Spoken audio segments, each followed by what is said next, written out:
2023 Golf VW GTI Anniversary Edition.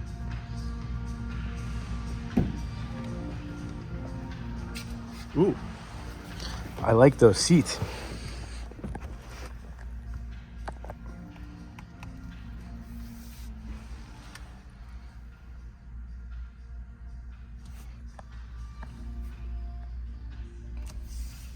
Nice steering wheel on this. The paddles don't feel very substantial though. In fact, those are the tiniest paddles I've ever felt in a car.